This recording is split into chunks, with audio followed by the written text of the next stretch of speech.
I fully expect Clemson to have like 1,000 yards of total offense tomorrow. I really do. I expect us to do that because for some reason, we can't look at the past and say, you know what? Instead of opening up conservative against a good football team, we should probably throw the kitchen sink at them. But for the past now 3 openers, now we're acting like LSU can't win an opener. We come out conservative, we lose, and then the next week when we play a cupcake, that's when we open up the offense. I fully expect 1,000 yards tomorrow against Troy. And here's what's sad. A lot of you are going to take it hook, line, and sinker, and everything's going to be just wonderful in Clemson, South Carolina. I mean, forget last week when we played, a good football team. I don't even think the LSU is incredible. That's my point. I don't think that LSU is incredible. We don't know what they'll look like when they play an offense that will actually attack them. I mean, serious. And they still only won by 7 points. But LSU does play in the SEC, and they will find an offense that will go after them. We will see that. And you're like, well, Brian, what do you know what that means for Clemson? Yeah.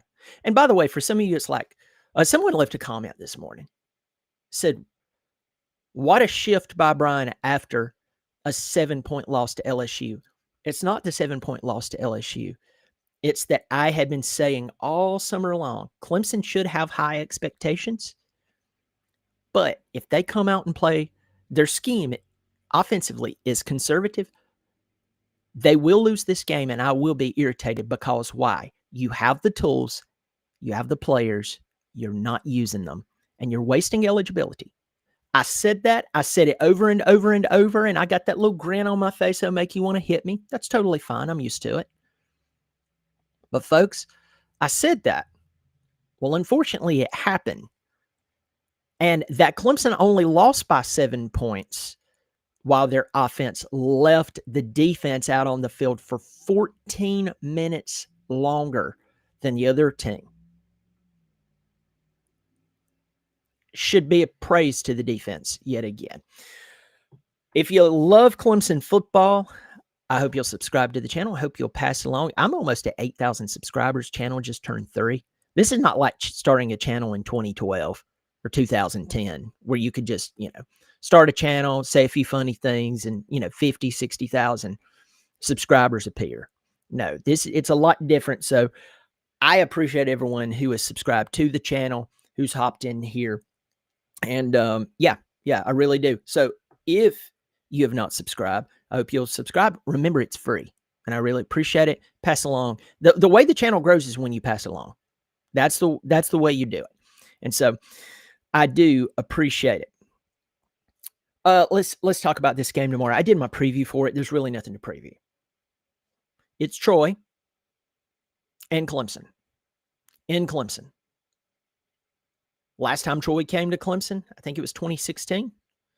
The year we won the national championship, first time since 1981, they almost beat us. I don't see that happening in this game.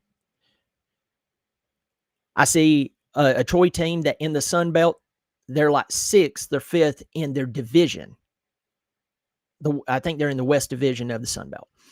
I see them coming in, and I see Clemson spanking them, just beating the crap out of them. And I expect Clemson to call creative plays offensively. I expect them to take multiple shots downfield. I expect them to run misdirection. We're going to see sweeps. We're going to see laterals. We'll see Adam Randall throw a touchdown pass. We're going to see all of that tomorrow. We may see a fake punt. We may see TJ Moore going wildcat. We may see a double reverse that turns into a pass down the field for a 70-yard touchdown. And I'm going to tell you, half the drunks in Death Valley and 50% of the Clemson fan base are going to pee their drawers when they see that, and they are going to forget last week. They are going to forget that Clemson is now 0-2 at home in their last 2 home games. And if my memory serves me correct, that Clemson is now 0-2 at night at home. That's not going to matter, because for some of you, beating the trash out of Troy is just good enough. That's good enough. You love it. Now, that doesn't mean that I'm not pulling for my team. I'm just saying it's goofy. It really is, that you are willingly not paying attention. Clemson officially, I was giving them the benefit of the doubt. I was giving them the benefit of the doubt that they do have the good players. Clemson does have a good players. I'm going to say this to the entire coaching staff. Clemson had no business losing that game Saturday night, because you do have the players. The players are good enough. Some of the coaching staff is working out, doing very, very well. The offensive scheme was absolutely conservative. And I've said this, I don't want Garrett Riley fired. I want Garrett Riley to realize this is not working. This is not working. The way that I'm calling plays is not working, and change right now. And then go and coach his brains out the rest of this season against good football teams. That's what I want. I don't want people fired. I want people to change. That's the hope. Unfortunately, I don't think that he's going to make any revisions to his game plan. I really don't. You've had LSU in front of you for a long time now, and you're like, Brian, you're talking about Troy. Yeah, do y'all really care about this Troy game tomorrow? Is ABC sending Herbstreit and Fowler to call this Troy game tomorrow?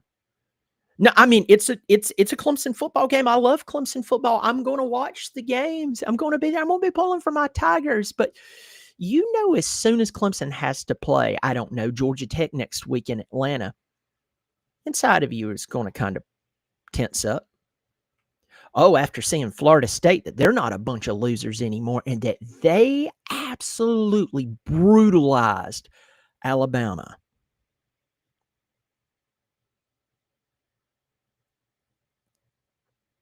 Now that's a game. You have Louisville. Brom always coaches up. That's a Friday night in Kentucky. And you have South Carolina. And yes, I watched the game. I watched some of the game against Virginia Tech. And I'm going to tell you this. Lenora Sellers is Lenora Sellers. Nick Carber's Nick Carber. Dylan Stewart is Dylan Stewart. But I'm telling you straight up, South Carolina's defense did not look that good. And that offensive line looked like it was struggling. Looked like it was on the struggle bus. But still, it's a rivalry game. And they do have a few pieces here and there. And Lenora Sellers is one of them. It'll be interesting to see what happens. But don't be shocked when Clemson has 1,000 yards. I say 1,000 yards. I'm being sarcastic there. But they have a ton of yardage tomorrow in a game that all they have to do is call the game plan from last week, and they'd easily win by 5 touchdowns. Remember that. Hey, listen, if you love Clemson football, I hope you'll subscribe, pass it along. Remember, it is free. Y'all take care of yourself. And even when it's not what we want, we're still Tigers. We still love our team. Go Tigers.